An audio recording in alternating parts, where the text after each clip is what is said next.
esta última charla de las conferencias del ciclo de cultura arquitectónica, dejar los invitados desde ya para marzo, donde comenzamos nuevamente con nuestro ciclo en el periodo de otoño 2013, donde tenemos también un ciclo completo de invitados durante los días miércoles de la tarde. Vamos a hoy día tener un invitado de excepción, con proyectos interesantísimos, con una tremenda referencias muy interesantes sobre a partir de dónde construye su arquitectura. Así que vamos a dejar adelante a la profesora Simonetta Rossi, quien va a hacer la presentación de Don Milan Radić. Muchas gracias.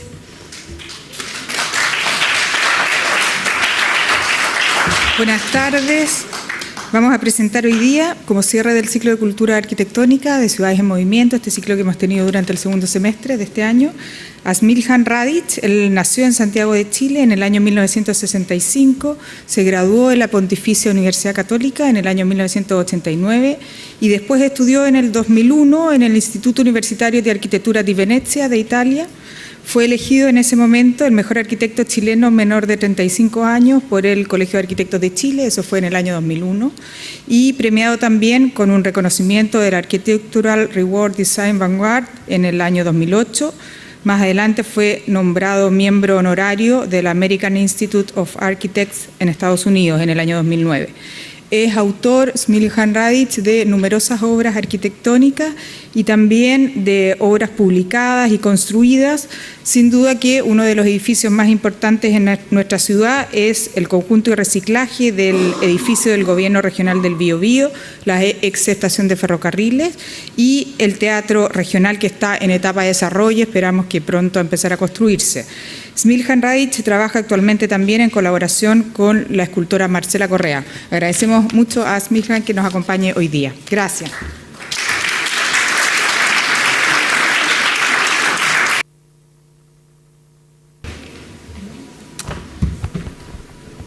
¿Se escucha? Sí, sí. Gracias por la invitación. Me ha tocado viajar harto a Concepción este último tiempo, así que una vez más acá. ¿Pueden apagar las luces? Más todas. Mejor.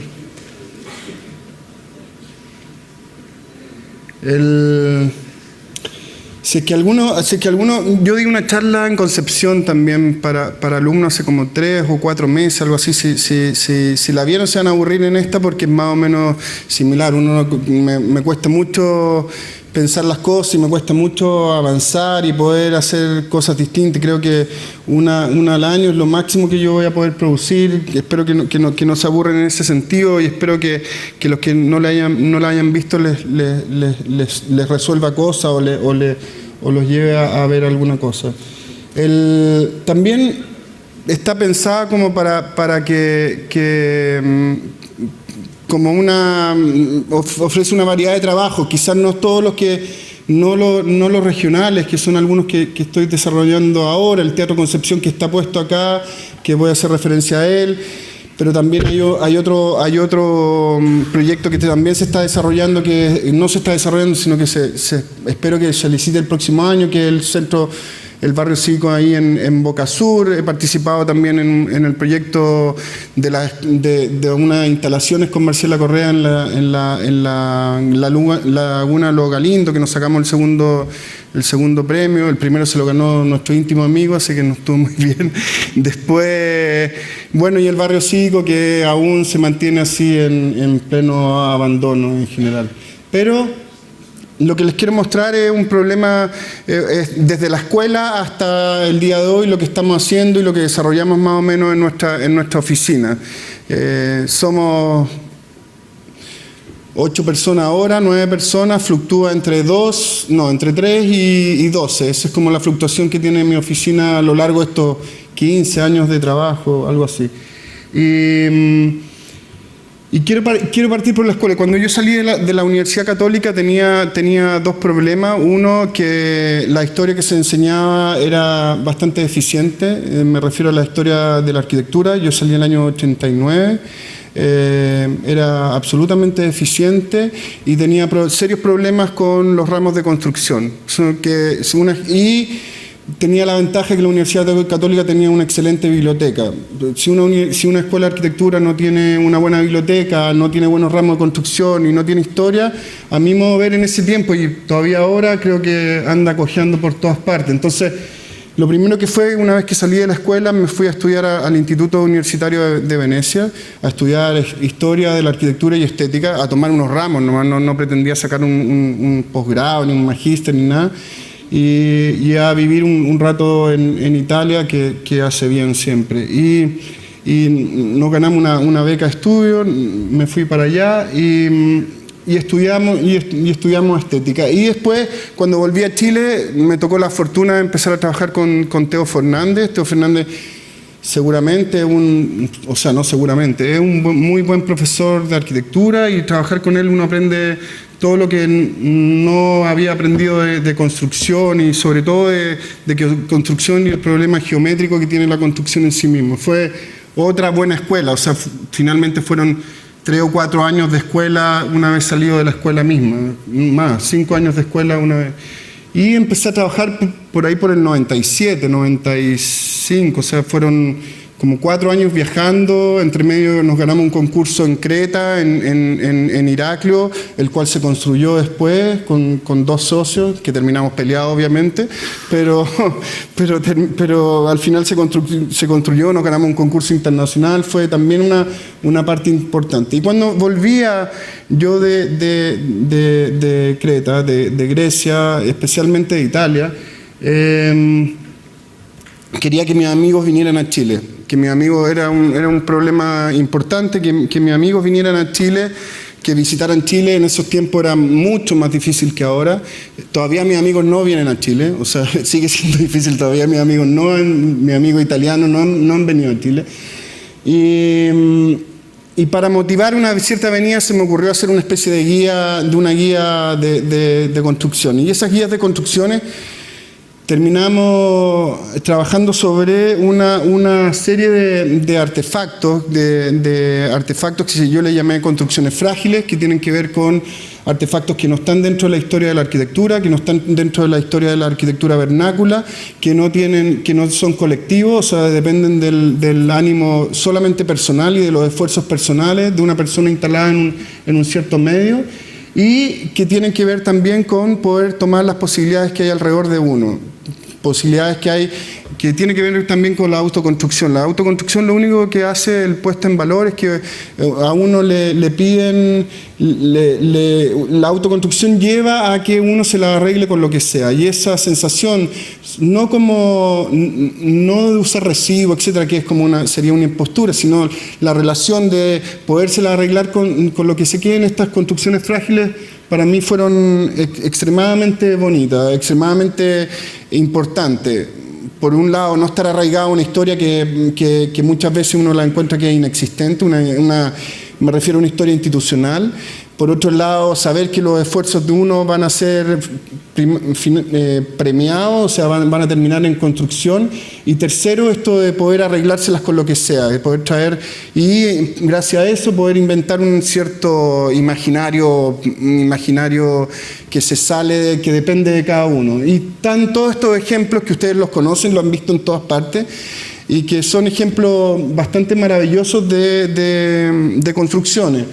Desde este refugio a 2.600 metros en la cordillera de Talca, la idea de refugio siempre me ha interesado como problema, hasta estos avisos para que la gente compre los pasteles en la carretera, que son quizás las mejores banderas que hay en Chile en estos momentos, las banderas de uso.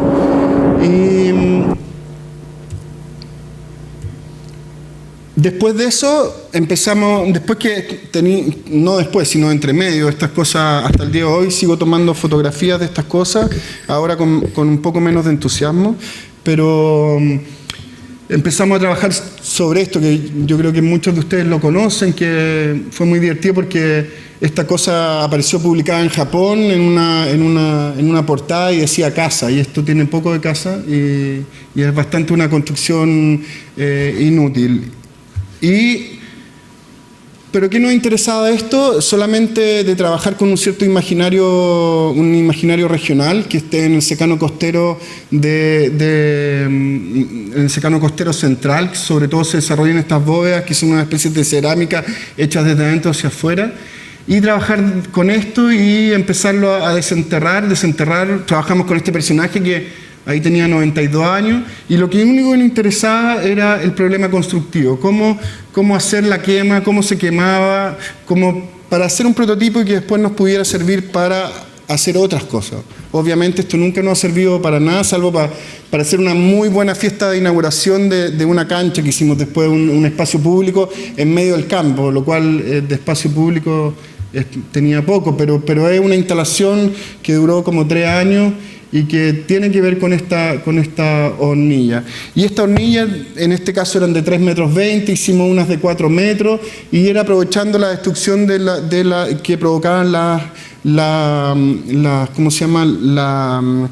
Las grandes empresas de plantaciones que tenían que sesgar todo los espinos para tener plantaciones industriales. Y fuimos retomando esto, hicimos esta cancha en Culiprán, le llamamos, estoy hablando del año, no sé, el año 97, una cosa así, 90 y algo. Y para que ustedes vean, esta era la cancha. Hicimos una serie de unas veredas, pusimos 1, 2, 3 grande horno, y hicimos una inauguración con todo este espacio lleno de humo. Y eso marcó en cierta medida una manera de abordar la arquitectura, y sobre todo de abordar una cierta gratuidad en la manera de abordar problemas. No que siempre los problemas se transformen en algo utilitario, sino que la utilidad siga un cierto imaginario. Uno tiene que tratar de abordar ciertos imaginarios que son locales, que son globales, que son mezclados, que son personales. Por eso me interesaban las construcciones del inicio que les mostré, porque creo muchas veces que la arquitectura es un tema personal y casi biográfico, y a pesar de lo que pueda decir mucha gente al respecto. Trabajamos esas veredas, son estos morteros que los recolectamos dentro del lugar, alrededor del lugar. De esto no hay nada en estos momentos, desapareció. Y esta era la instalación con los 3 hornos. Al mismo tiempo que eso, empezamos a trabajar en Chiloé. Por razones determinadas me tocó ir bastante a Chiloé. Y quizás Chiloé fue una de las primeras zonas que con agrado fui por mucho tiempo, y ahora desde hace mucho tiempo también Concepción extrañamente se ha reconvertido en un lugar que repetidamente me ha gustado venir, y por distintos y muy diferentes proyectos. Y en Chiloé empezamos a trabajar con estos galpones que estaban también metidos con este problema de las construcciones frágiles. Este galpón le saqué foto un año determinado, y a los 3 años siguientes ya no existía, a los 2 años siguientes estaba convertido en lata, y a los 3 años siguientes ya no existía. Y averiguando era porque el dueño se había muerto en el entremedio, entonces no había nadie que siguiera la continuidad, porque era una continuidad casi personal y que no dependía de una arquitectura vernácula o una institucional, si es que uno se quiera. En ese momento hicimos esta estructura que le llamamos habitación, que es una habitación en la práctica, es una estructura, nosotros le llamamos estructura estante, que es una estructura media madera que no tiene clavos, supuestamente se hacía en Chiloé hace bastante años, lo cual tampoco es tan cierto, pero había ese mito, y colaborar con ese mito era bueno. Y hicimos esta estructura estante que solucionaba las cargas de la casa por un lado, las cargas de la habitación, pero también al mismo tiempo esta era la estructura, y al mismo tiempo trataba de solucionar todas las cargas emocionales o las cargas de los recuerdos, las memorias que los usuarios ponían dentro de esta cosa que podía parecer en un principio como muy, muy japonesa.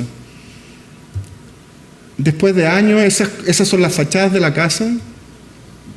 Después de 10 años le instalamos una carpa arriba.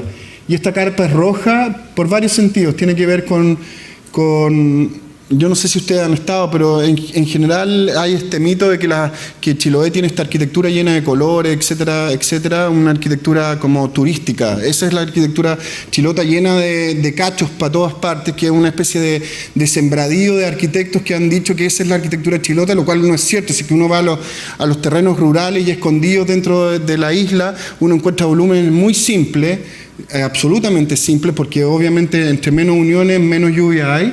Y por otro lado, los sistemas de cierre y apertura, las ventanas en general son inmóviles, o sea, no son ventanas para abrirse, y quedan solamente las ventilaciones solucionadas muchas veces en las puertas. Estoy hablando del Chiloé más escondido. Y los colores y etcétera, esto depende de un tema de casi de robar pintura y de obtener pintura, de restos de pintura de varias partes. Y el color rojo muchas veces aparecía dentro de los techos de Chiloé, y aparecían dentro de los bosques de ulmo, y aparecía este rojo intenso, y uno podía reconocer prácticamente donde había una casa, había o me tocó varias veces, quizás por casualidad, ver muchos de estos techos rojos, y partió desde ahí. En realidad, cuando uno quiere reconocer una casa en Chiloé o que hubo una casa, hay un manzanar cerca, lleno de manzanas, una plantación, y hay unos granitos que era donde se posaba la casa. Y sabiendo que están estos bolones y el manzanar, uno sabe específicamente dónde estuvo la casa. Y estos son los interiores, que esto es un dormidero. En general esto está trabajado con una membrana de poliéster revestida en PVC. Es una membrana barata, es la que usan los camiones los camiones normalmente. Y fue no el primero, pero fue el segundo trabajo en poliéster, en PVC. El primero fue en realidad para el barrio cívico de Concepción, que frente a la estación de ferrocarril había una membrana inflada que era un cine al aire abierto, que obviamente los espacios públicos en ese lugar nunca se hicieron, que fue el motivo por el cual nos ganamos el concurso, algo que uno se ganó, nunca se hizo. Y estaba esta Plaza de los Durmientes, y había ahí un cine al abierto, y había otra membrana más que tenía que ver con grafitis para irla poniendo sucesivamente a lo largo del tiempo. Y este fue el segundo trabajo, porque el primero fue una casa en Santiago. Y este trabajo tenía que ver con, esta fue la primera maqueta, al final la hicimos de un solo piso, y tiene que ver con el Teatro de Concepción. El Teatro de Concepción toma a otra escala el trabajo de las membranas. El trabajo de las membranas y de la estructura en general, cómo uno combina la estructura. El primero grande es algo que no está en esta exposición, es una viña que ya está instalado la techumbre, una techumbre de 140 metros de largo por 40 de ancho, de una doble membrana de PTFE, que es un espacio gigante con 200 y tantas cubas de acero inoxidable abajo, que se está construyendo en Millagua y se termina en junio próximo. Y ese era nuestro referente constructivo. Es la primera vez que trabajamos a otra escala con la membrana que nosotros propusimos para el concurso. Y las membranas tienen que ver con una cosa que a no mucha gente le gusta, que es un problema que a todo el mundo le parece algo efímero, a pesar de que es un material que tiene 30 y tantos años de uso y continuo y en perfecto estado. Son membranas de fibra de vidrio, ignífuga, etc. La última década la tecnología de este tipo de membranas ha crecido mucho. Pero también tiene que ver con el circo, con una cosa social un poco no institucional. Tiene que ver con una cierta liviandad y una cosa como tomarse las instituciones como una especie de festival y no como algo institucionalmente consolidado, que es como casi la antítesis. El teatro, no sé si ustedes lo conocen, pero más o menos así, hay una estructura de hormigón armado reticular de 390 por 390 por 390, hay una serie de estructuras menores de madera, está la membrana arriba con unos ventanales y hay un techo convencional que también tapa parte del edificio. Dentro de este espacio reticular están las salas. Las salas se propone que hay un espacio denso estructural y en medio aparezcan estos espacios blancos que en la realidad van a ser unos espacios negros que van a ser como el despeje de este lugar. Esta es una escultura de Puryear, de Martin Puryear, que refleja muy bien como el concepto que nosotros queríamos tener para el teatro. También tiene que ver con este tipo de estructuras de hormigón armado de Louis Kahn, tiene que ver con esta ruina en Lebu, con el sobredimensionamiento en la minería de esta estructura. Tiene que ver con los laberintos de Constant, con los paseos de la gente. No solamente, en general se han resuelto los teatros en Chile con que uno entra a la sala y ahí empieza el espectáculo. En realidad en los teatros a nivel mundial el espectáculo comienza cuando la gente se reúne en los foyer, cuando la gente se sienta a tomar vino en los foyer, cuando empieza todo el movimiento. Y por eso en este proyecto todos los sistemas de escalera, a través de este andamiaje, a través de esta estructura metálica, tiene que ver con esa sociabilidad que a nosotros nos parecía importante dentro de estos espacios públicos. También, bueno, estuvimos midiendo una serie de condicionantes como la alhambra, y esto es como el esquema primario de esto. Envolver siempre tiene sentido como de esconder la naturaleza misma del objeto que uno está proponiendo. Por ejemplo, Cristo lo ha hecho a una escala muy grande, pero en realidad el primero que lo hizo fue Man Ray, y Tadeusz Kantor, que es un director polaco, también lo hacía con respecto a sus objetos.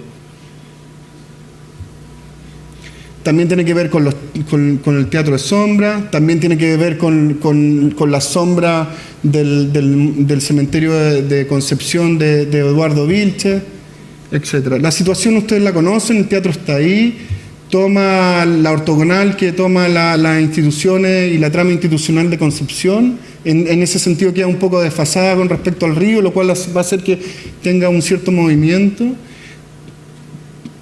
Tiene que ver, estas son las condicionantes del terreno, que se ve un terreno muy libre, pero está lleno de condicionantes por todos lados, como el volumen en realidad queda absolutamente calzado donde está. Son circulaciones de donde llegan las cosas, circulaciones interiores. Y este es el plan general. Esta es la relación con el 27F. El 27F ya se está licitando, se licitó en estos momentos, ya está licitado. Va a ser una realidad, y nos pareció que era importante tomarlo como escala y como diálogo entre uno y otro. Por eso nos alejamos lo más posible del 27F, para tener este espacio como neutro entre uno y otro. Una maqueta conceptual, los sistemas de circulaciones, los azules en general son todos vistos, los rojos son un escape. Y las plantas, ustedes las habrán visto, unas plantas convencionales, lo más convencionales, y yo siempre digo que son unas plantas medias tontas, o sea, uno resuelve una cosa y las resuelve todas, o uno se equivoca en una y se equivoca en todas. Tienen algo como estas rigideces de las plantas clásicas que nos gustó abordar como tema. Es un corte típico.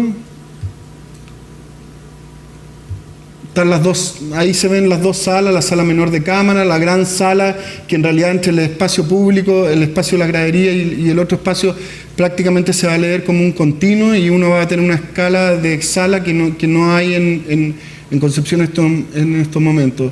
En general, en todos mis últimos proyectos he tratado de ganar aire. Creo que Chile, el aire es caro, en la medida uno siempre ve, los lugares son todos en cierta medida apretados, y en la medida que uno pueda ganar aire, recuperar aire, tratar de abarcar lo más posible el espacio, creo, más que el espacio, los recintos, que tengan una cierta... que se superen a sí mismos como el estándar, creo que le dan una cierta dignidad a los edificios y los deja como sujetos a unas posibilidades de desarrollo posteriores que me parecen atractivas. Esto es un corte típico transversal. Más cortes transversales. Esto es la mitad de la maqueta del edificio. Ese es el foyer de la sala de cámara, que tiene un gran ventanal sobre el río. También hay una zona transparente abajo, que es el foyer de abajo, y en la parte, en el segundo nivel, hay dos niveles el nivel de abajo tiene 8 metros y hay una lámpara de lágrimas, también aludiendo al problema de la sociabilidad, una lámpara de lágrimas que estamos tratando que la haga Iván Navarro, el escultor. Estas son las imágenes del concurso. Y estas son las imágenes del desarrollo. La membrana obviamente tiene problemas también de tratar de solucionar la eficiencia energética. Cuando uno trata de abordar grandes volúmenes de aire, obviamente la eficiencia energética empieza a ser clave. En un teatro es más o menos controlado porque la aislación acústica obviamente superan a lo que se necesita de eficiencia energética, de aislación térmica. Este es el foyer. Esto ha cambiado un poco porque, bueno, las columnas ya no son redondas, es toda una estructura reticular de 30 por 30 centímetros de columnas de 30 por... que todos nos decían que era imposible y ya está listo, o sea, ya está, esa es la medida y tiene 390 por 390, lo cual permite tener fluidez en el espacio, pero al mismo tiempo, como lo vimos en Austria, en la Ópera de Viena, como lo vimos en el Burgtheater, también en Viena, hay una cierta medición del espacio, lo cual permite armar rincones y poder estar midiendo el espacio y no en grandes superficies. Esta es la sala, que se arma un continuo con la escena. Y esta es otra cosa.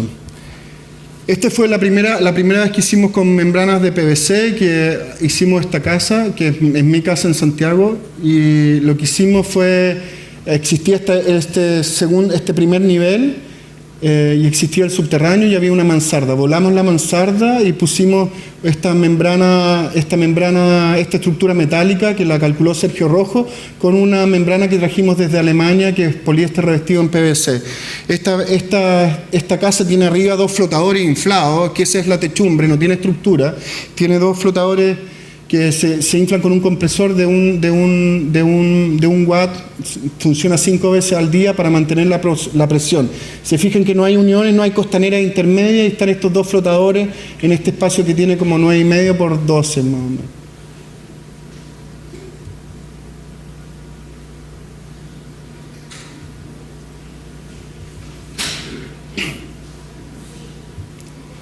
Esto fue... También tiene que ver con esto mismo. Cuando una vez que terminamos esta casa, hubo el concurso para el restaurante El Mestizo, y la primera propuesta que le llevamos al cliente, que era bastante loco, en realidad, bastante raro, le llevamos esta propuesta y a él le encantó. Era una maqueta de trabajo. Y nuevamente tenía que ver con el discurso inicial, que es recolectar cosas, traer un granito de la cordillera, traer un flotador de niño, inflarlo, traer, si se fijan, las vigas esas perimetrales para sostener las presiones laterales que hace el flotador, que sean vigas de regadío, y armar todo esto y poder enjaularlo dentro de una estructura de vidrio y que eso fuera el restaurante el Mestizo. ¿Para qué? Porque este restaurante quedaba en el parque que hizo en Vitacura Teodoro Fernández. Era un parque, y lo que nos interesaba es lo que se hace en los parques tradicionales. En los parques tradicionales la gente pone lo que se llaman los pabellones, las folís. Las folís son el pabellón japonés, el pabellón chino, el pabellón de las mariposas, el pabellón... Las folís siempre son una especie de esperanza, una especie de memoria de alguien que nunca ha ido a esos lugares y que reinterpreta una cierta cultura y la pone. Y produce con esto una sensación de extrañeza. Más o menos esa misma sensación de extrañeza, de sorpresa de los parques clásicos nos gustaba que estuviera aquí.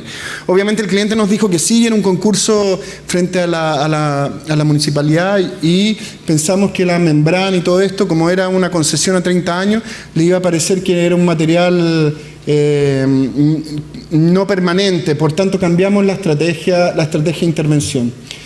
Seguimos trabajando con el tema de los pesos, que esta burbuja al principio era que tenía que salir verse como que fuera a salir volando, y empezamos a trabajar al revés, con una mayor densidad. Y lo que propusimos son 11 granitos puestos de una manera estratégica, también cada 11 metros unos de otros, apretando uno en ciertos puntos determinados que soportaran las cargas verticales del sismo, y un diafragma, que es un diafragma cuadrado con una serie de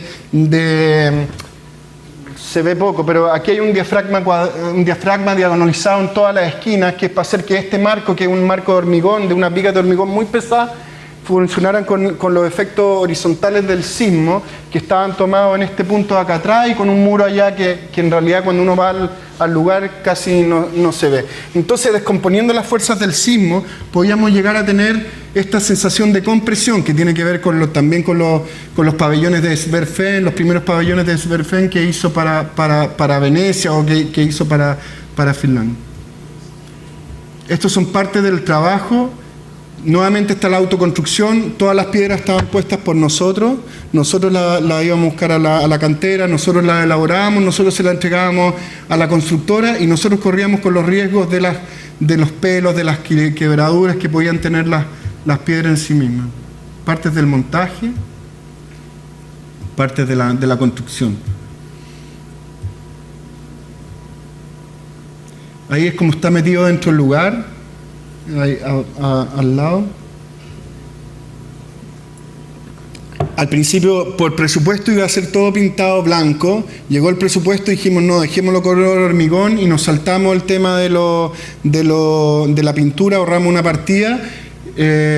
A la constructora le quedaron los hormigones tan mal hechos que nuevamente vino la propuesta o de hacer todo nuevo, que era una brutalidad porque se iba a la quiebra, o pintarlo de alguna manera.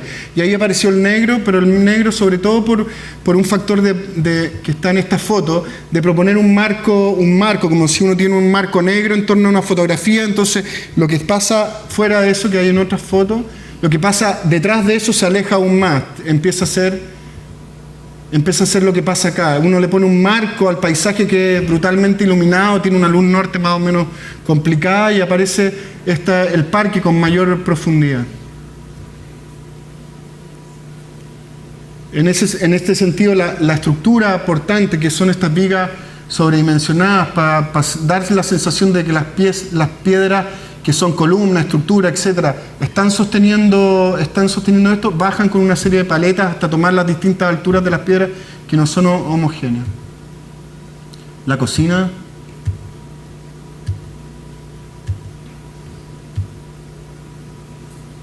Esto es un privado que hay abajo que pocas veces lo usan, los baños. ¿Qué tenía de importante esto? Que las piedras empiezan a tener un rol protagónico, un rol en el sentido de teatro. Una cosa que estaba hecha para estar en el parque, las piedras, etcétera, como podrían ser los parques japoneses, como podrían ser una serie las rocas tienen que estar en los parques, uno las ponía como soporte del edificio, y eso hacía que el edificio empezara, este pabellón, y empezara a formar parte del parque. Uno empieza a relacionar cosas que están dentro con el afuera, y eso hace que esta terraza, que al final el pabellón es una terraza, empiece a ser más ambiguo entre el exterior y el interior. Este rol lo aplicamos en esta casa, que es para el Valle de Casablanca, que es una casa que se llama She House. Es una casa que tiene un manto, que en realidad podría ser, lo pensamos en algún momento también como un manto es una cortina que podría ser floreada y que va a estar atrás de este manto de viñas. Esta es la casa.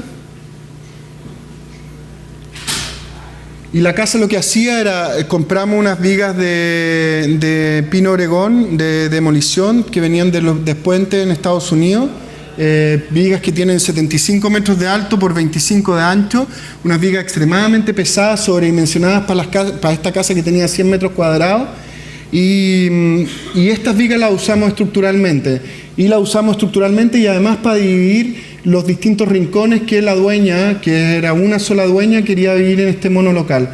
Entonces, si ustedes ven, las vigas están marcando y en realidad rompiendo más bien los ambientes, algunas veces separando y otras veces rompiendo los ambientes, llegando hasta una altura de 2,25 metros, siendo que la casa iba a quedar como de 3 metros finalmente el cielo libre. Y están pendulando siempre sobre un solo sobre un solo pilar, no sé si ahí se ve, siempre pendulando. Entonces hay un cierto grado de inestabilidad que produce eso, pero al mismo tiempo hay un sesgo de poder compartimentalizar y que esto, al igual que las piedras en el mestizo, estas cosas empiecen a ser protagonistas y le den un cierto tiempo al lugar, a pesar de ser construido inmediatamente.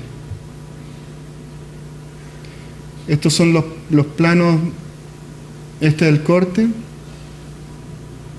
y estas son las maquetas.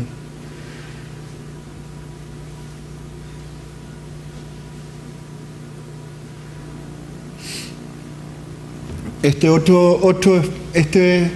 otro lugar que está construyéndose en estos momentos. No sé si conocen la peluquería francesa en Santiago, en compañía con Libertad está la peluquería francesa. Al frente, la esquina contraria, este edificio. Estamos haciendo un proyecto que se llama Proyecto Yungay. Nuevamente un proyecto de espacio, es un proyecto para artes escénicas experimentales. Y es una casa que se destruyó primero con un incendio. Estábamos tratando de empezar a construir cuando se cayó con el terremoto del 2010 parte de su fachada y ahora empezamos a construirla. Y este es el estado de la casa. Esta está es zona típica, o sea, está cuidada por el Consejo de Monumentos Nacionales. Y este es el estado de la casa actual.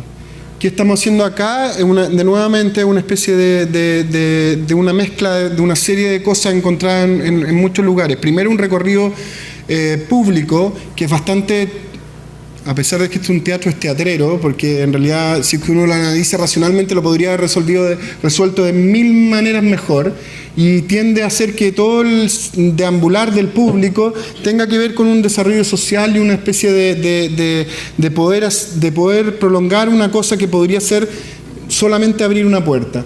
Entonces tiene que ver la inserción de esto, de una cortina interior y de un artefacto dentro de esta fachada. Este proyecto también empezó con una esquina así, era una L. Yo convencí al cliente de comprarse la otra casa que estaba destruida, que estaba en esta esquina de acá, y porque finalmente en estos espacios lo que vale es el primer nivel. El primer nivel es lo que uno tiene que lograr para vender, para usar, para etcétera. Ese es el nivel noble, y un teatro en él resultaba conflictivo. Y después él se siguió entusiasmando y compró 2 casas más, después compró otra más que no está en el plano y que estamos sumándole al proyecto. En la planta del primer piso está totalmente despejada, hay algunos aparatos que ordenan la escalera principal para subir a las graderías, que es ese cuadrado que está ahí. Y este es el espacio. Estas graderías son móviles, se pueden sacar y poner allá adentro, y al final se arma un espacio único que tiene unas dimensiones de 30 por 30. Es bien raro porque uno entra acá, sube, los baños están colgando en un segundo nivel para no interrumpir el primer piso, llega acá, entra a las graderías, que pueden estar retráctiles o no, ahí está la sala de audio, etcétera, y aquí llega a este punto acá y sube hacia la terraza en un diagonal. Entonces uno arma un 8 como recorrido, lo cual es raro. Y después que uno llega al punto hay una terraza, uno mantiene ese nivel que son más o menos 9 metros sobre el nivel de la ciudad. En ese lugar está prohibido ahora, en estos momentos, instalar edificios, construcciones más altas, salvo un piso, y llega a una terraza que tiene una vista espectacular, porque uno en realidad de los pocos lugares donde uno se siente dentro del Valle de Santiago, ni muy cerca de la cordillera de la costa, ni muy cerca de la cordillera de los Andes, uno se siente como en medio de este gran plano. Es muy lindo como situación. Y uno llega al último nivel y llega a lo que vamos a instalar, una especie queremos instalar para el primer lanzamiento, una carpa de circo popular chileno, un circo familiar de 20 metros de diámetro, que va a ser una especie de terraza efímera. Entonces, en medio de este barrio va a estar este aparato que ahí ven ustedes el aparato completo, que en realidad no tiene nada, las fachadas se mantienen exactamente igual, nunca hay que tener problemas con Consejo de Monumentos, siempre mantenerse como fuera de lo que la comunidad pretende de un edificio. Ojalá uno mantenerse fuera de ese conflicto, porque en realidad es batalla perdida, y como yo no tengo muchos prejuicios en eso, tampoco tengo problemas. Y aquí está la carpa en el último piso. Y este es el artefacto que hay interiormente en el lugar.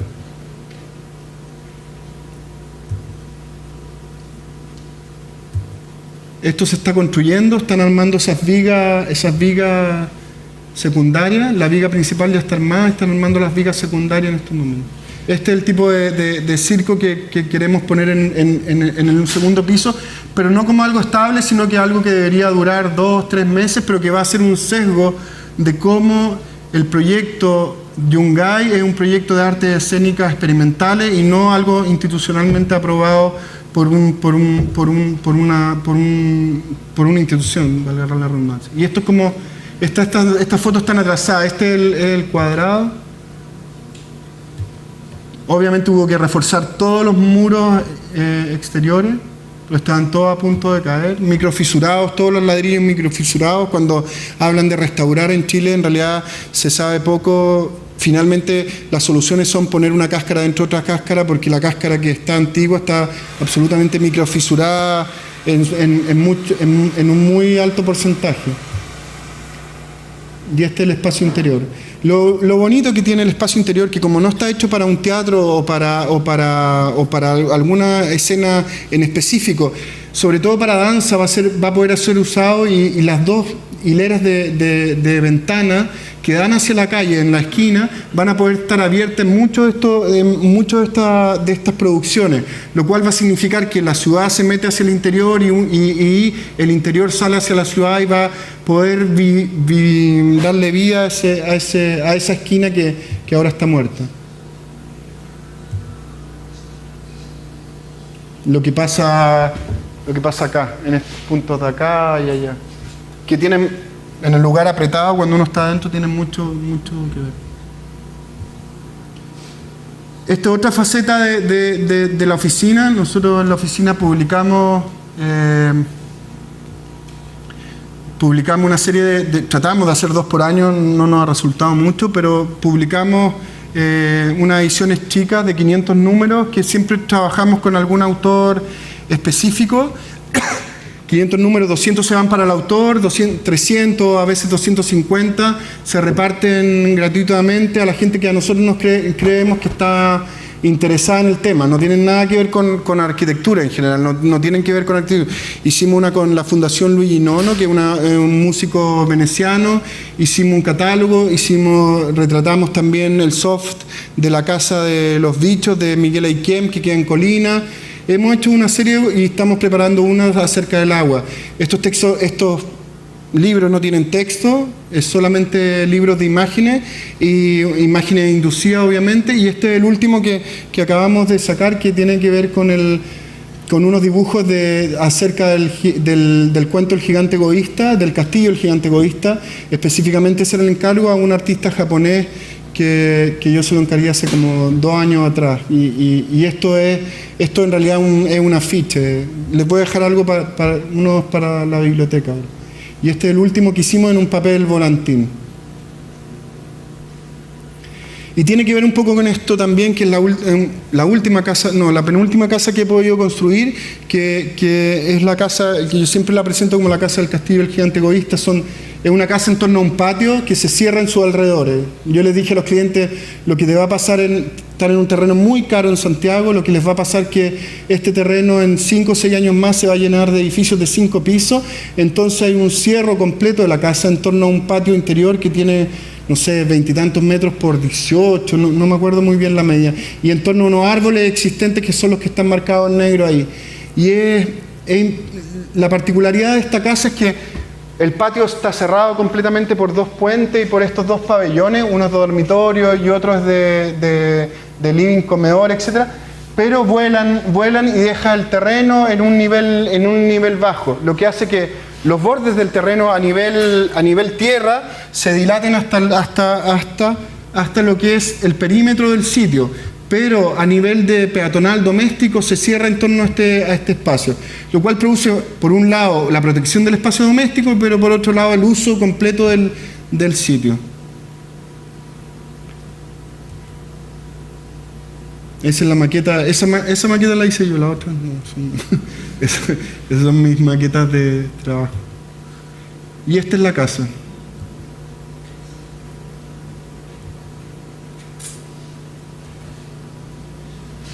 El programa también es bien tonto. Hay un pabellón de servicios que es simétrico, que tiene dos habitaciones, etcétera, y al otro lado atrás está una casa de patio. Hay un patio de hierba, etcétera. Hay otro al que da la cocina, y la cocina también da al pabellón de living comedor. Arriba lo que ven ustedes es el estudio del dueño, que es filósofo. Esta es la casa en construcción.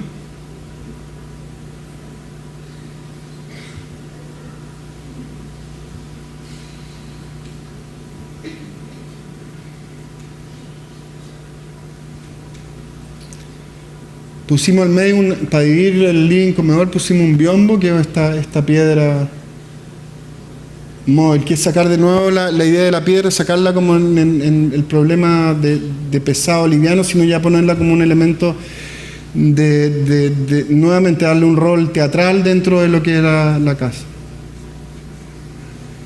No se ve poco ahí. Y este es un paseo por la casa, cómo está la casa ahora construida. Ese es el acceso. Aquí está el living.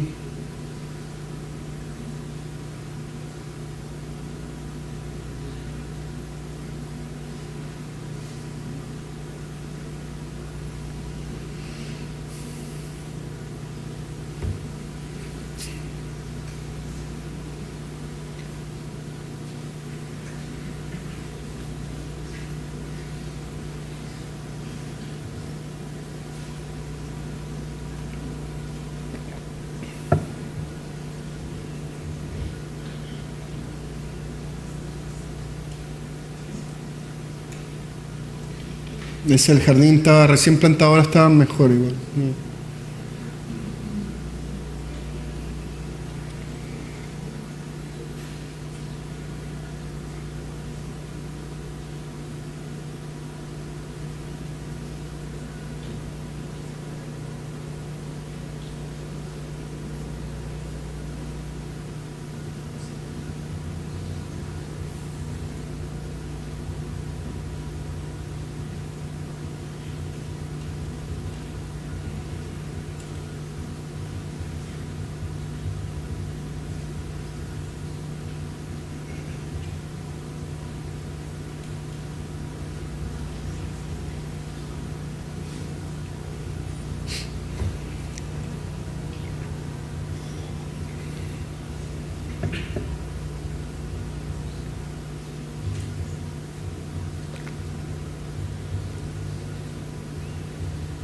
Esa es la vista más o menos del jardín y de los puentes.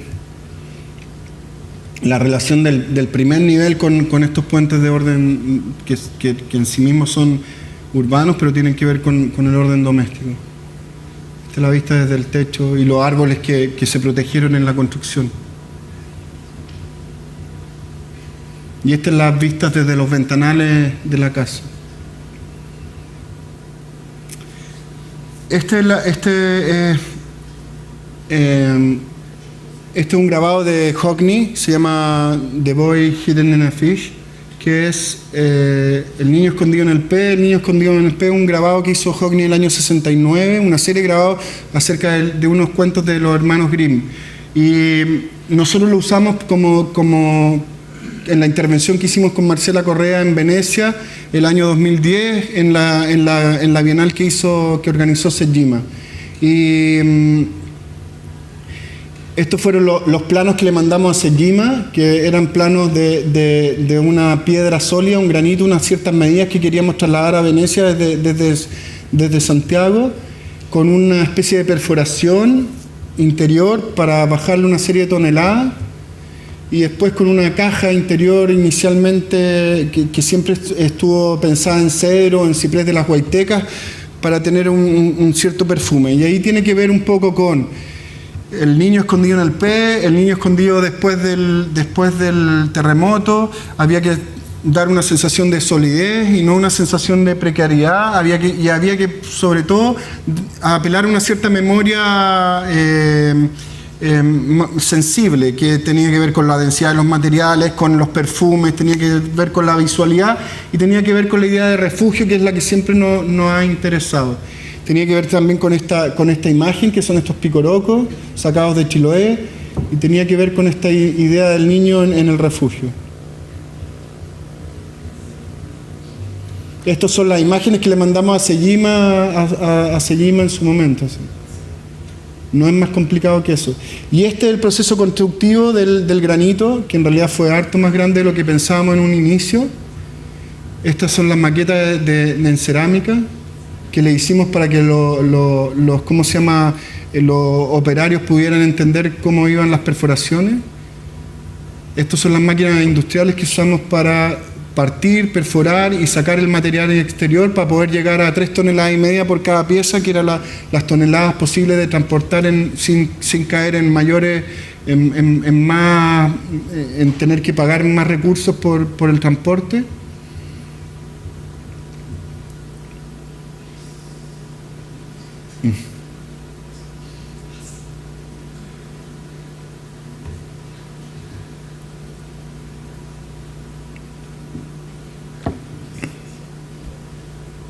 Nuevamente, el proyecto va desde la selección de la piedra en la cantera hasta el resultado de la caja. La caja, a todo esto la hizo un carpintero de Florida, de 40 kilómetros de acá de Concepción, el padre de uno de mis socios. Una caja en cedro.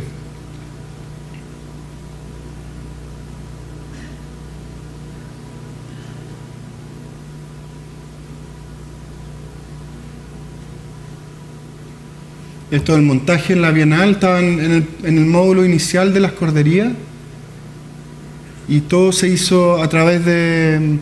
Yo siempre cuento que la gente que transporta peso en Chile y en Italia son iguales, porque tienen una manera de abordar el trabajo que es la misma, porque si se aceleran o no se aceleran, si no piensan, tienen que tener cada uno de los movimientos pensados, porque el peso y el problema de cómo trasladar el peso tiene que ver siempre con problemas de accidente. Y el personaje que estaba allá era exactamente igual al que siempre nos hace los trabajos acá en Chile. Y fue un agrado, casi como encontrarse con un familiar teniendo que hacer una cosa absolutamente extraña en Venecia. Y ahí están los últimos preparativos de...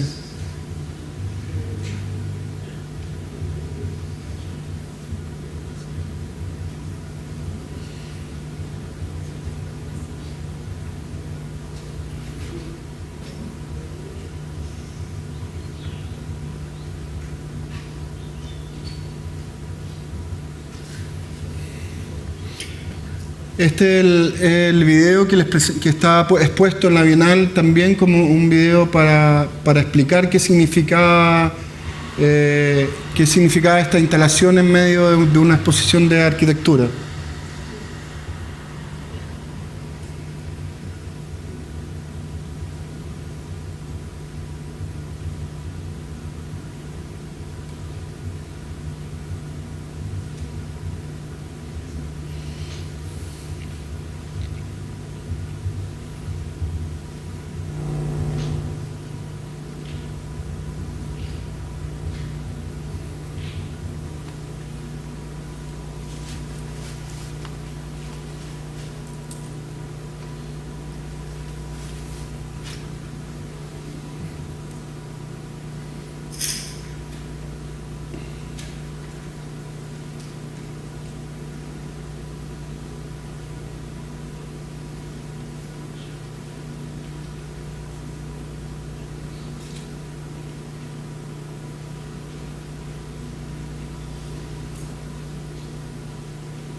Esto debería tener sonido, pero veo que no.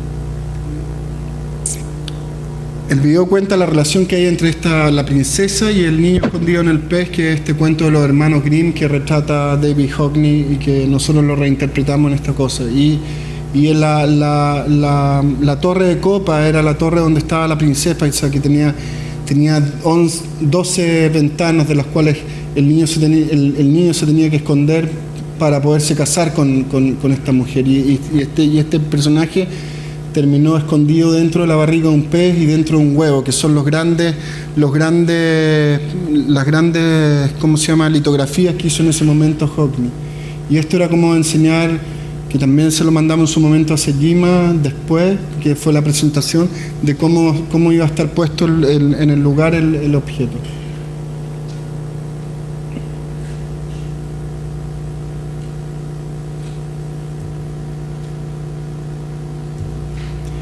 Esta copa, que esa es la copa que ustedes vieron en el video, es un homenaje a Constant, es una copa que estuvo expuesta en la Galería MA en Tokio y que tiene que ver con trabajar nuevamente con objetos encontrados. Nos pedían mostrar un objeto y trabajar constructivamente. Hay una serie de tensores que funcionan a la tracción, hay unos torniquetes que funcionan como lo hace normalmente el torniquete en los cercos rurales. Hay una serie, y en realidad es un homenaje a Constant.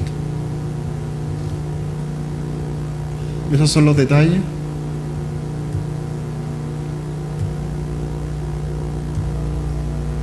Esta maqueta fue expuesto con este último proyecto que les voy a mostrar, que en ese momento estaba en proyecto, que es un refugio que está hecho en Talca al interior, que esta es la maqueta de madera.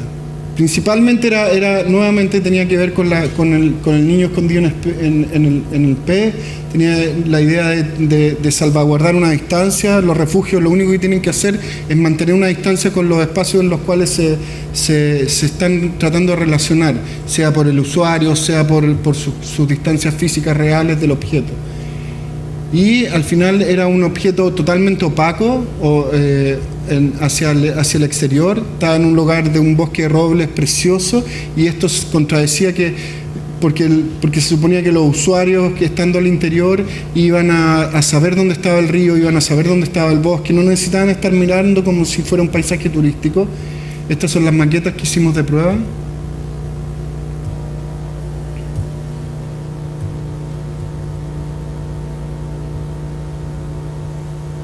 Esta es la planta, que en realidad es un espacio en torno a un patio, nada más.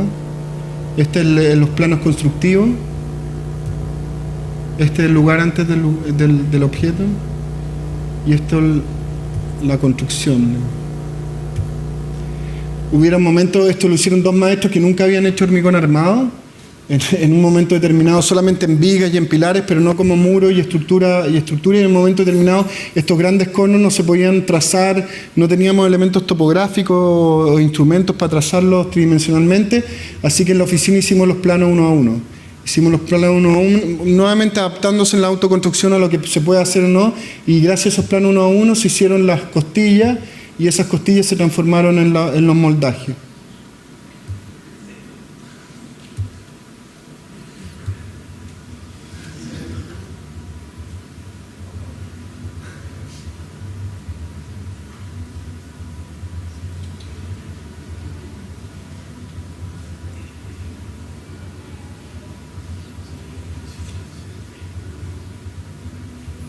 Es divertida esta foto porque es como un turnio, ¿te fijas? ¿No? Mira los árboles a un lado se ven desde abajo, en el otro se ven desde el lado, y es por una posición casual de las lucarnas con respecto a la topografía.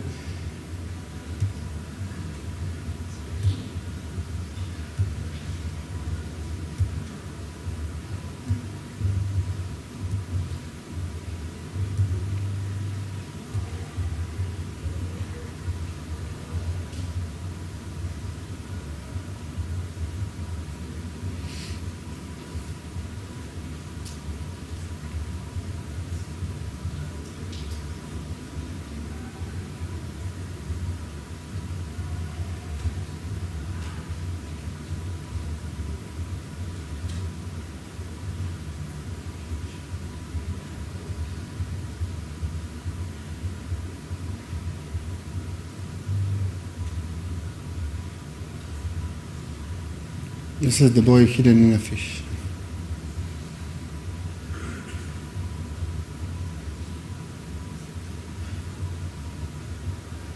Alrededor de esta casa hay un jardín que hicimos que tiene 300 basaltos extraídos de una cantera que está como a 1 kilómetro. Y este es el paisaje de eso. Nuevamente es para darle tiempo al terreno, para que el terreno aparezca con tiempo incluido en él. Un taller cerca, que es una casa que medía 4 veces este taller y la cortamos, regalamos parte de todo el resto y dejamos la estructura y le pusimos policarbonato. Y este es el acceso. Gracias.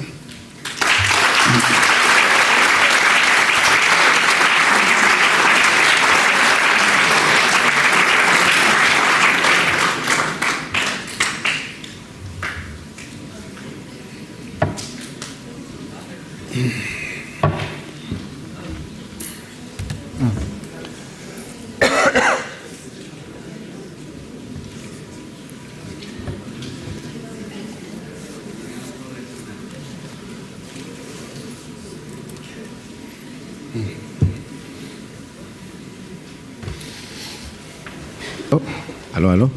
Muy bien. Ahora vamos a dar el turno para que los alumnos o los asistentes hagan sus preguntas y dialoguemos con nuestro expositor. Así que vamos a hacer circular ese micrófono.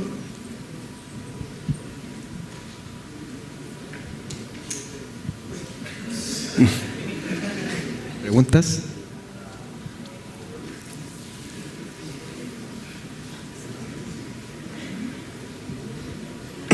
Hola, ¿qué tal? Hola.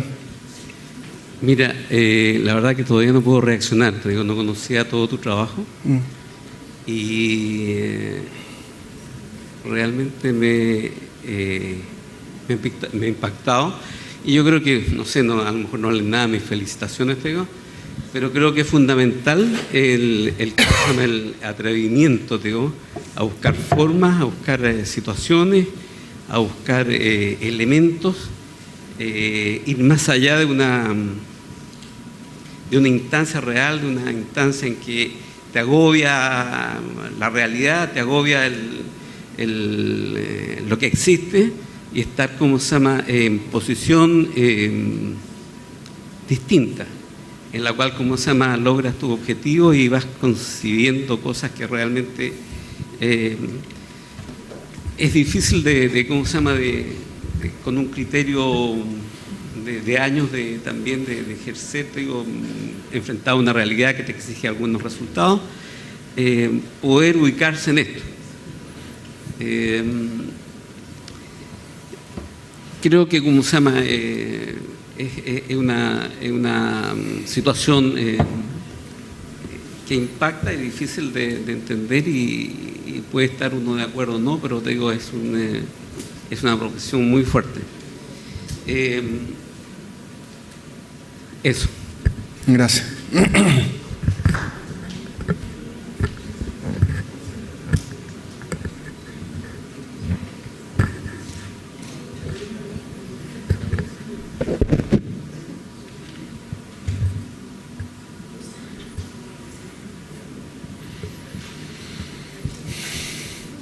Hola, mucho gusto.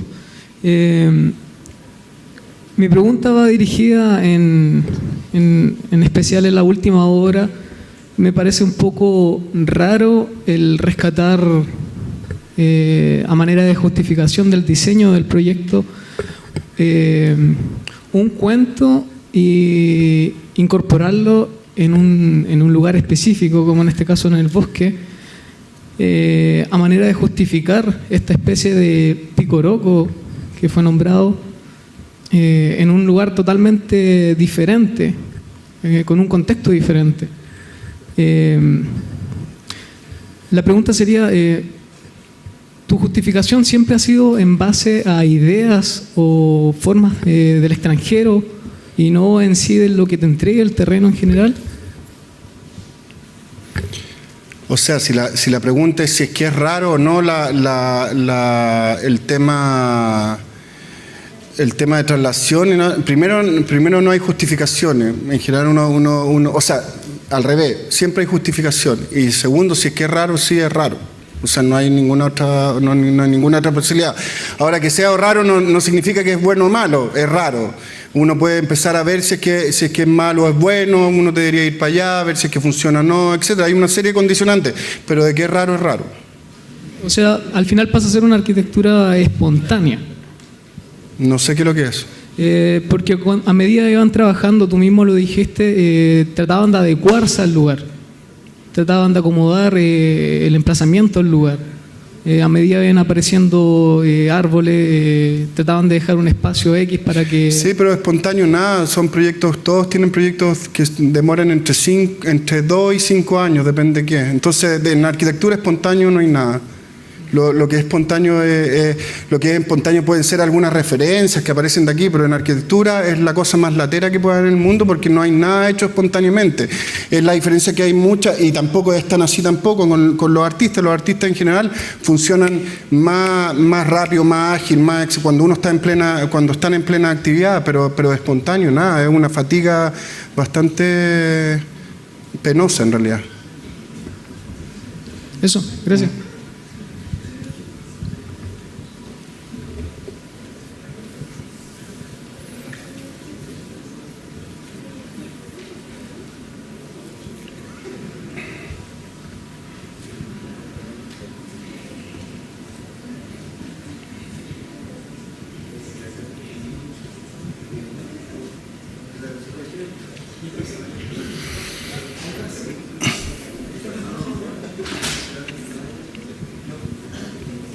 Hola. Hola.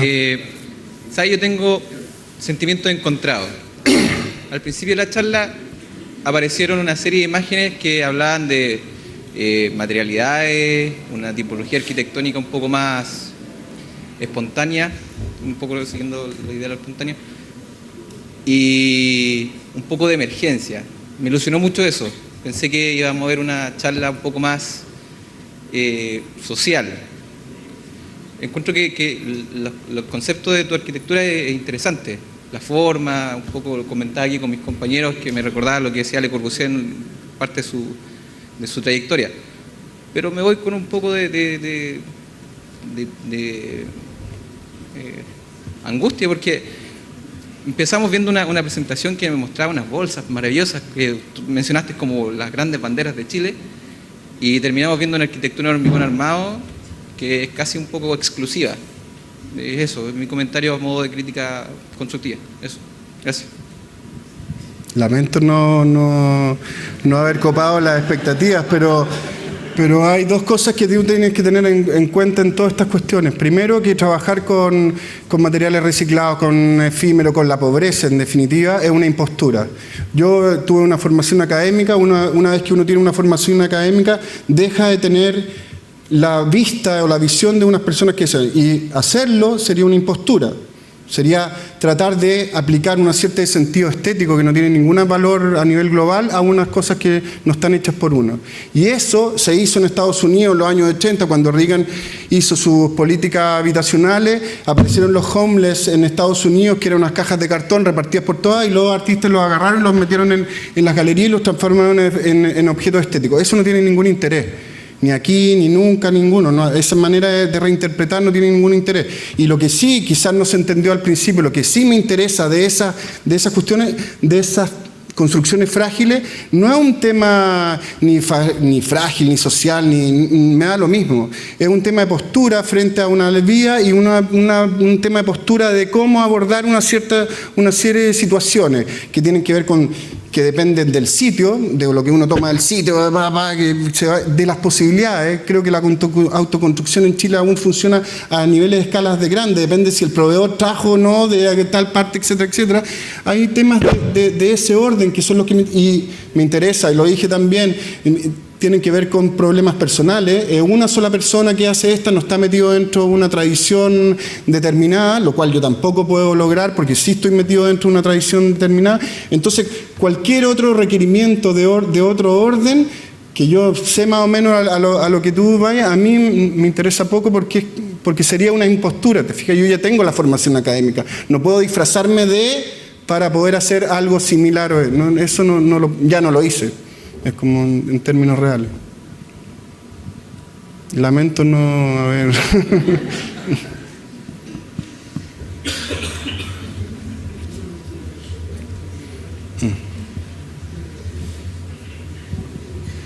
Hola, buenas. Hola. Primero que nada, me gustó harto la charla, me gustó mucho la obra. Y mi pregunta va en el lado de que hay una impronta súper como cercana a la obra, casi como de un escultor, en el sentido, por ejemplo, del restaurante Mestizo o La Última Hora, de mucha cercanía con la construcción.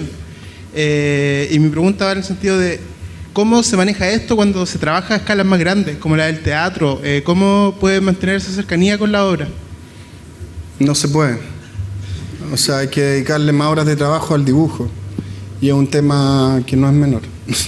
O sea, es un tema que en la medida a cualquier persona que está cambiando a escala la obra sabe que finalmente no le puede dedicar la misma intensidad a una cosa que tiene 300 metros que a una cosa que tiene 9.500. Entonces hay pérdidas por un lado, hay ganancias en otro. Entonces uno tiene que saber solapar cuáles son las pérdidas y las ganancias, y es bien complicado. Yo no lo tengo muy claro como situación. Lo que sí sé es que me demora más tiempo en el dibujo. O sea, nos demoramos más en resolver las cosas para que se puedan resolver más fácil en la realidad.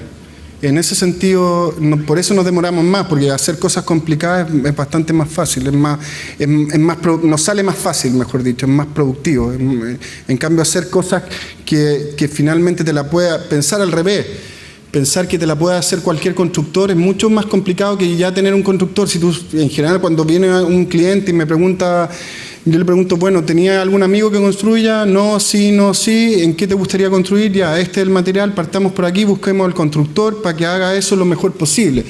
No todo el mundo sabe hacer de todo. Entonces, cuando el constructor empieza a ser un personaje abstracto, el tema se complica bastante.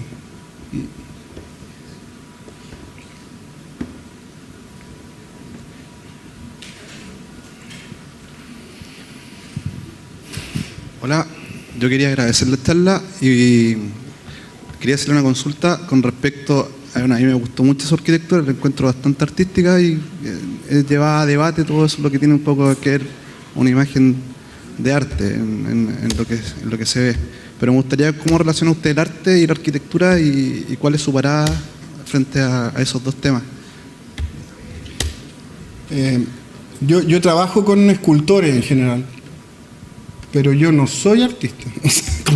Es como en la medida, uno puede trabajar con artistas en la medida que uno se sabe no artista, en la medida que cada uno, porque el típico, el arquitecto artista es el que hace formas raras, el escultor arquitecto es el que hace una escalera o hace un vano, una puerta, y ese es como que son banales como problemas, son banales como traslaciones de un lado a otro. Entonces en la medida que uno mantiene las distancias, como mejor funciona. O sea, es como mejor, las cosas van cargadas en sí mismas por las distintas entidades, y al final esto se resuelve entre amigos, no es mucho más. Es como... Pero al momento de asociar, por ejemplo, una arquitectura y una escultura, del momento inicial de la postura que usted enfrentó en el discurso, ¿van de la mano en alguna medida o simplemente es una fundamentación inicial hasta un término un poco distinto a nivel arquitectónico? ¿Como cuál? No. Por ejemplo, la Concha, la encontré muy similar, no quiero decir que sean iguales, con el proyecto final, a pesar de que yo lo encontré ambos muy bonitos, o sea, tanto como escultura, eso del niño dentro del pez, y el proyecto final. ¿Hay alguna relación en la fundamentación, por ejemplo, no solamente lo que... Ahí hay una relación de atmósfera más que de otra cosa. Esta cosa hermética. Obviamente hay una relación formal trasladada directamente, ¿te fijas? Pero... ¿cómo decirlo? Claro, siempre que se ven este tipo de relaciones, la gente lo relaciona a nivel abstracto como profesional. Y en realidad estas cosas, yo he vivido desde que estaba en la escuela. En mi escuela, la escuela de arte y arquitectura estaba ocupada en el mismo campo, ocupada la misma biblioteca incluso. Después la separaron, haciendo la estupidez más grande, la Católica separó esta cosa. Y obviamente arte se llevó como el 70% de la biblioteca, se llevó muchos libros muy importantes. Entonces, la relación con el arte es una relación a través de personas, no a través de entes profesionales. No existe eso como en abstracto, ¿te fijas?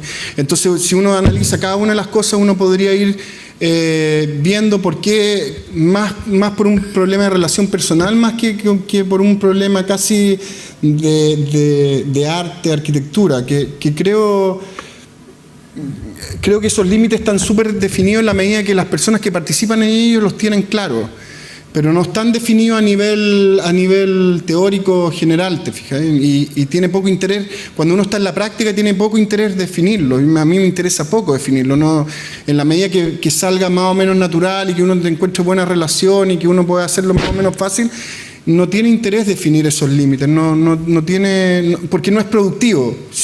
Claro, si yo estuviera metido en el ámbito académico, quizás sería productivo para el ámbito académico tratar de definir esos límites en ciertos casos, pero cuando tú estás metido solamente produciendo, para mí, en lo personal, hay mucha gente que sí lo necesita, no tiene interés, no interesa en realidad. No.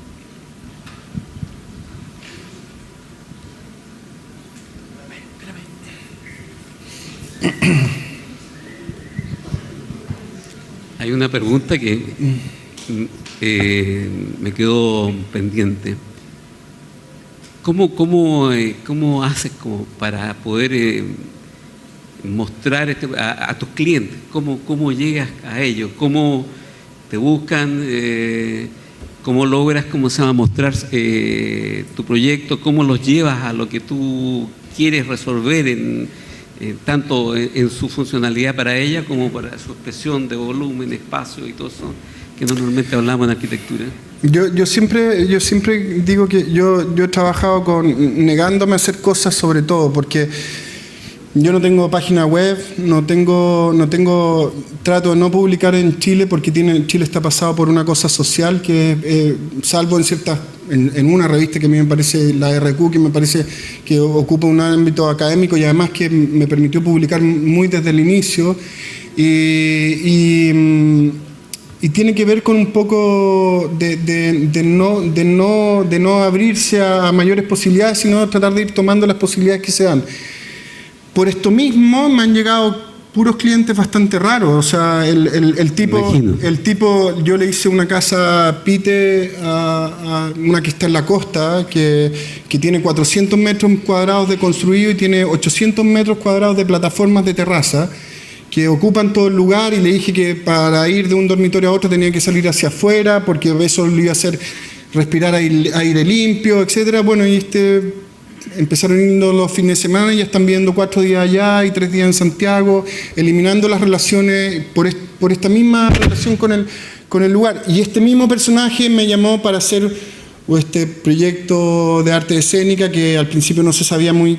En general, el mestizo es otra cosa, es otro problema que fue una apuesta, una concesión, mucho dinero puesto encima, es un restaurante que ha tenido un éxito importante y ahora me están nuevamente llamando. Casi muchas veces la arquitectura va por delante de los negocios, va unida a los negocios, un poco como depende si es que uno tiene. Yo tengo muy buena simbiosis con esos clientes que se han transformado en muy buenos amigos, por lo más gente que tiene 60 y tantos años, que ya está como en otro, pero al mismo tiempo estoy haciendo el Museo Chileno de Arte Precolombino y los concursos yo trato de evitarlos cada cierto tiempo, ojalá cada 2 años hacer un concurso y no más que eso, porque tener montada una oficina para los concursos es estar trabajando en una especie de esquema mental que es súper complicado y creo que hay pocas oficinas en Chile que lo pueden hacer de buena manera, produciendo, ganando por un lado y además produciendo ideas por otro. Creo que hay pocas, entre ellos creo que la oficina de Teodoro Fernández lo hace bien, pero no hay muchos que uno diga, mira, entre uno y otro hay una cierta investigación. Entonces, y la relación con los clientes es directa, en general es poco y no hay render tampoco. Los renders en general son,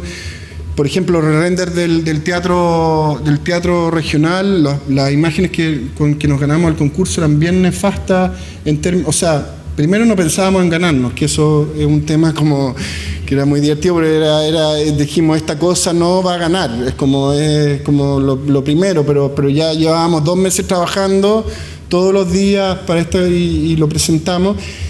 Y claro, y los renders finales son renders de exposición frente a una institución que necesita saber cómo va a ser, saber, entre comillas, cómo van a ser las cosas. Con los clientes privados no hay render, hay solamente maquetas. Las maquetas parten muy grandes desde muy principio, entonces ya el tipo sabe, además que la maqueta tiene esta cosa viciosa de los arquitectos y de los clientes, que ven la maqueta y creen que está construida la cosa, como que está listo. Entonces tiene algo como jugar con la ansiedad también, que el tipo ve que ya está listo, entonces como que ya, hagámosla. En cambio los renders dicen, cámbiame esto, cámbiame, como que es más móvil, y ese móvil es tan malo como las páginas web, en definitiva. Pero depende de cada tipo, cada relación, es como, no es muy...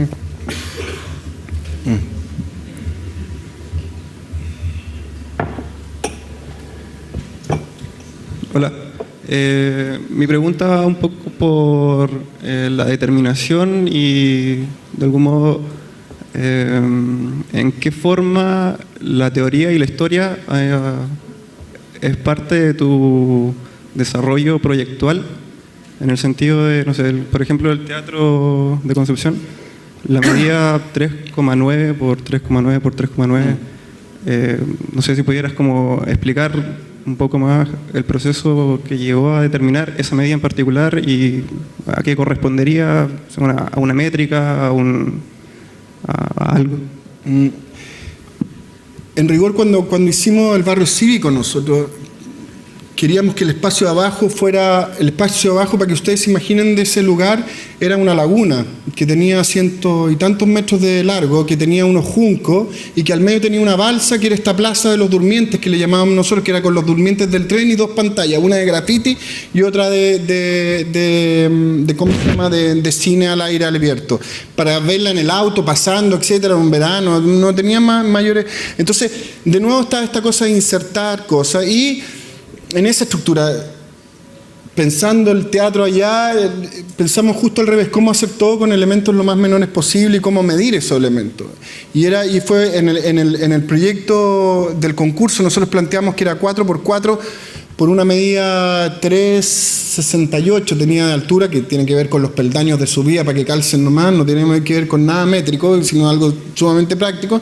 Y al final lo que hicimos es pasar a 3,90, porque tiene 3,90 significa que los pilares ahora quedaron de 30 por 30, te deja unos paneles de 3,60 metros entre pilares, los cuales son 3 planchas de terciado puestas en un sentido y en otro, y abaratan los costos, etcétera.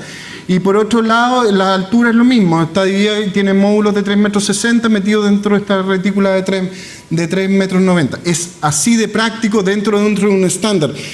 En esa medida, cuando uno le quita o le suma 10 centímetros, las cosas empiezan a ser críticas, y uno las tiene que medir. Por eso en algún momento yo tenía recuerdos de la Alhambra, etcétera, y encargamos la planimetría de la Alhambra para saber a qué distancia estaban los pilares y qué sensación daban. Y hicimos un viaje a Austria, a la Ópera de Viena en septiembre de este año, para ver cómo estaban modulados, sobre todo los halls, que es lo más importante, y en ese aspecto.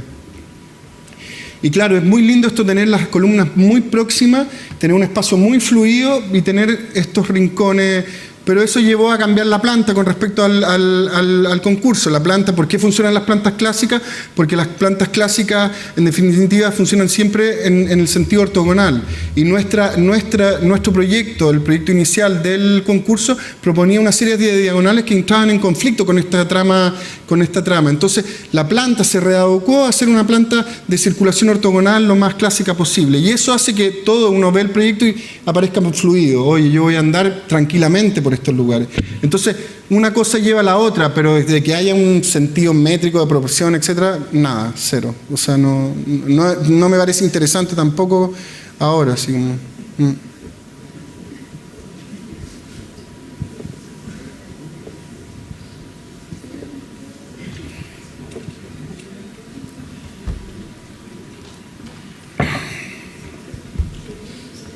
Hola. Me pareció interesante la presentación, pero yo quería saber de qué forma se aborda la relación entre la funcionalidad y la estética, porque creo que existe como un desequilibrio entre estos dos factores. No tengo idea. O sea, no entiendo la pregunta. No. Es que creo que existe como demasiada estética, es muy como visual, pero en funcionalidad creo que el usuario en sí le cuesta más o menos adecuarse a lo que se está desarrollando. Bueno, no es una observación, puede ser, no sé, no tengo idea. Sí, pero yo quería saber de qué forma se aborda, o sea, de qué forma tú lo abordas. Es que no lo abordo, no tengo idea, no sé la relación entre una y otra, no me...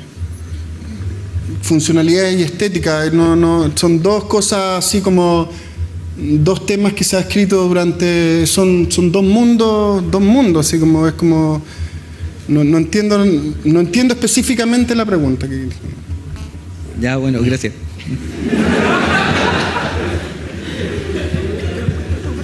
Es como Dios y la Virgen María, no tengo idea. Dios y no sé quién, como grande, sí. Mira, bueno, primero que nada agradecerte la charla el día de hoy, la provocación que has hecho hoy día ha sido espectacular. Yo creo que los alumnos están hoy día, los presentes están muy contentos, muy satisfechos por un lado y por otro lado también muy provocados por tu presentación, así que primero queremos agradecerte y esperamos que más adelante tenerte nuevamente. Gracias por haber venido.